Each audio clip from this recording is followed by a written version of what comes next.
আপনারা দেখছেন পশ্চিমবঙ্গের জনপ্রিয় নিউজ পোর্টাল চ্যানেল ভারত বিকাশ নিউজ এক্সপ্রেস।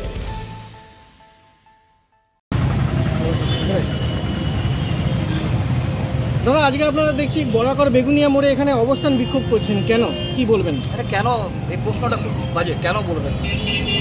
এটা তো দায়বদ্ধতার মধ্যে। আবার আপনারা সবাই জানেন 16 তারিখ সন্ধ্যেবেলায় কী হলো বিকাশ ভবনের সামনে। বাংলার মেরুদণ্ড, ভারতবর্ষের মেরুদণ্ড শিক্ষক, সেই তাদের ওপরে নির্মমভাবে লাঠিচার্জ হলো, মাথা ফাটানো হলো, হাত পা ভেঙে দেওয়া হলো। কী স্বার্থে, কী করেছিল, কী দোষ ছিল শিক্ষকদের? তারা তো শান্তিপূর্ণভাবে মিছিল এখন ধর্ণা করছিল। তাদের আবদার তো বালি, লোহার, পেটি কন্ট্রাক্ট এইসব তো চায়নি।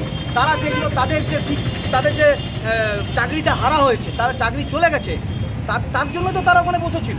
তো সেই বসে থাকাটা অপরাধ হয়েছিল? তারা তো চেয়েছে যে আমরা আবার কেন পরীক্ষা দেবো, এটা তো বাস্তব। আমি কোন 2002-এ মাধ্যমিক দিয়েছি, আবার আমাকে যদি 22 বছর 24 বছর পর বলে মাধ্যমিক দিতে, সেটা সম্ভব? এটা কি সম্ভব? আর আমরা দেবই বা কেন? একটা পরীক্ষা হয়েছে, আমরা পাস করেছি, পাস করার পর চাকরি পেয়েছি। সরকার চুরি করেছে, সরকারের লোক চুরি করেছে, সেই দিকটা না দেখে সরকার বলছে আবার চাকরি দিকে, সরকার সেখানে চুপ। আর সরকার উল্টো কী করছে, চাকরি হারাদের উপর লাঠিচার্জ করছে, তাদেরকে মারা প্ল্যানিং করছে, মাথা ফাটিয়ে দেওয়া হচ্ছে। কেন? যারা চুরি করেছে তাদেরকে কেন ধরা হচ্ছে না? যারা টাকাটা খেয়েছে মমতা ব্যানার্জির দলের লোকরা, তাদেরকে কেন ধরা হচ্ছে না? এই প্রতিবাদ দরকার আছে। প্রত্যেকটা ঘরে ঘরে, প্রত্যেকটা মানুষের কণ্ঠে এই আওয়াজ উঠুক যে শিক্ষায় যারা চুরি করলো, দুর্নীতি করলো, তাদেরকে ধরা হোক, শিক্ষক শিক্ষিকাদের নয়। এটাই হচ্ছে আমাদের আন্দোলন। এই নিয়ে আজকে আমরা অবস্থান বিক্ষোভ করছি। দিন আমাদের জেলা সভাপতির মারফতে প্রদেশ সভাপতিকে চিঠি দেবো।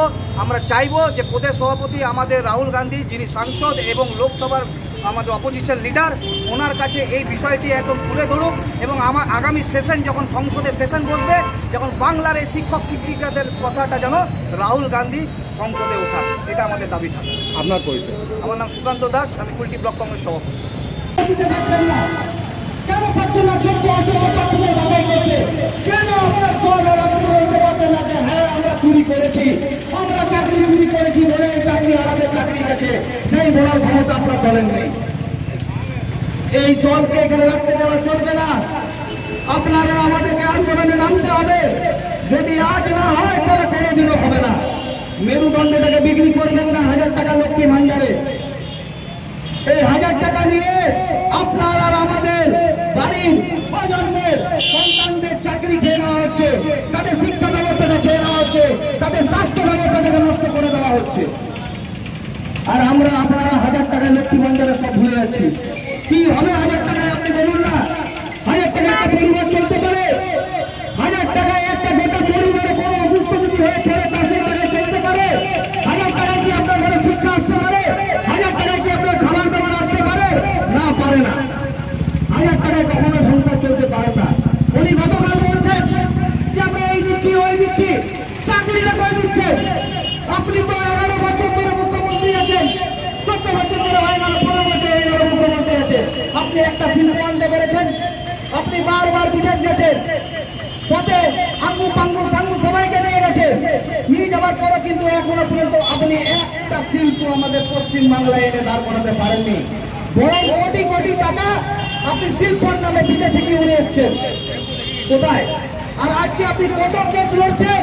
16 কোটি টাকা এখনো পর্যন্ত সরকার আপনার আমার করের টাকা নষ্ট করে কেস লড়েছে। আপনার আমার করের টাকা দিয়ে উনি সুপ্রিম কোর্টে, হাইকোর্টে কেস লড়ছেন। তবুও তিনি যতটা মজড়াবেন ভাঙবেন না। এই পরিস্থিতি হয়ে গেছে আমাদের মাননীয় মুখ্যমন্ত্রী। সরকার হায় হায়, আরে চাকরি চোর, চাল চোর, ত্রিপল চোর, তৃণমূল সরকার দূর হটো। আরে চাল চোর, ত্রিপল চোর, চাকরি চোর, তৃণমূল সরকার দূর হটো। তৃণমূল সরকার হায় হায়, আরে তৃণমূল সরকার হায় হায়। पुलिस मंत्री अविलंबे इस्तीफा दाओ, पुलिस मंत्री अविलंबे इस्तीफा दाओ, पुलिस मंत्री हाय हाय, मोदी सरकार हाय हाय, मोदी सरकार हाय हाय। আমরা এক সময় দেখেছিলাম ভুট্টো বাবুকে, যিনি নিজের শিক্ষাগুলো পা ধরে প্রমাণ করছেন, আর আজ আমরা এখানে দেখেছি বিকাশ ভবনে যে শিক্ষকরা পুলিশের পা ধরছে বাঁচার জন্য। কিন্তু এই সরকারের এক ফোঁটা ভয় নেই।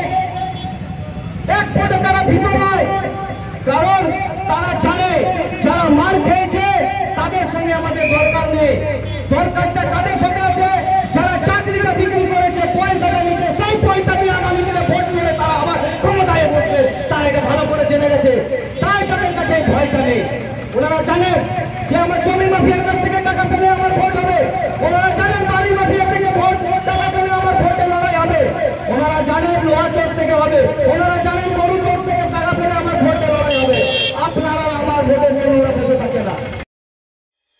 ব্যাপকভাবে প্রতিবাদী মুখ হয়ে উঠেছে কুলটি ব্লক কংগ্রেসের সভাপতি সুকান্ত দাস। রাজনীতির উঠোনে তার আশা অল্প সময়ের হলেও ইতিমধ্যে রাজ্য সরকারের সমস্ত রকম দুর্নীতির বিরুদ্ধে সরব হয়েছেন তিনি। প্রায় দিনই দুর্নীতির বিভিন্ন ইস্যুকে হাতিয়ার করে পথে নেমে বিক্ষোভ সমাবেশ করে চলেছেন তিনি। আজ 19শে মে সোমবার বরাকর বেগুনিয়া মোড়ে কুলটি কংগ্রেস দল বিক্ষোভ কর্মসূচি করলেন। এই বিক্ষোভ কর্মসূচির মূল কারণ ছিল গত 16ই মে বিকাশ ভবনের সামনে 26,000 চাকরি বাতিল হওয়া শিক্ষকরা শান্তিপূর্ণভাবে বিক্ষোভ প্রদর্শন করতে গেলে পুলিশ মন্ত্রীর নির্দেশে নির্মমভাবে ওই চাকরিহারা শিক্ষকদের মেরে রক্তাক্ত করে পুলিশ প্রশাসন। আর তারই প্রতিবাদে আজ কংগ্রেস কর্মী সুকান্ত দাস সহ অন্যান্য কর্মীরা বরাকর বেগুনিয়া মোড়ে পথে বসে বিক্ষোভ দেখাচ্ছে। এই দিন এই বিক্ষোভ কর্মসূচির আগে বেগুনিয়া মোড়ে পণ্ডিত ঈশ্বরচন্দ্র বিদ্যাসাগরের প্রতিকৃতিতে মাল্যদান করে ওই বিক্ষোভ সভা শুরু করা হয় কংগ্রেস দলের পক্ষ থেকে। সুকান্ত দাস বক্তব্য রাখতে গিয়ে বলেন যে একসময় ছিল যখন পুলিশ মন্ত্রী বুদ্ধদেব ভট্টাচার্য, যিনি নিজে মাথা নত করে তার শিক্ষকদের পা ছুঁয়ে প্রণাম করেছেন, আর এখনকার শিক্ষকরা পুলিশের পায়ে ধরছে তাদের হারিয়ে যাওয়া চাকরি ফেরত পাওয়ার জন্য শান্তিপূর্ণভাবে ধর্ণা প্রদর্শন করতে গেলে। সুকান্ত দাস আরও বলেন যে মুখ্যমন্ত্রী মমতা বন্দ্যোপাধ্যায়ের কোনো ক্ষমতা নেই সুপ্রিম কোর্টের বিচার ব্যবস্থাকে অবমাননা ও অবহেলা করে ওই 26,000 চাকরি ফিরিয়ে দেবার, কারণ এর মধ্যে 8,500-র বেশি প্রার্থী রয়েছে যারা বিক্রি হওয়া চাকরি কিনেছে। সেই সব শিক্ষকরাও বলছেন যে আমরা যোগ্য শিক্ষক, সুতরাং যারা টাকা নিয়ে চাকরি বিক্রি করেছে তারা যদি এই টাকা ফেরত দেওয়া শুরু করে তাহলে তাদের কালো কুৎসিত মুখ ও চরিত্রটা সমগ্র ভারতবর্ষ তথা বিশ্বের দরবারে ছড়িয়ে পড়বে। তাই তারা এখন সমস্ত দায়ভার আইনজীবী বিকাশ রঞ্জন ভট্টাচার্য এবং ফিরদৌস শামীমের ঘাড়ে চাপিয়ে দিয়ে নিজেদেরকে সততার প্রতীক বলে জনসমাজের কাছে একটি বার্তা দিতে চাইছে, যার সাহায্যে তারা 2026 ভোটের আগে এই চিত্র জনসমাজের কাছে পৌঁছে দিতে পারে যে রাজ্য সরকারের কোনো আমলাদের জন্য চাকরি যায়নি শিক্ষকদের। নিজস্ব প্রতিনিধির রিপোর্ট, বরাকর, পশ্চিম বর্ধমান জেলা থেকে।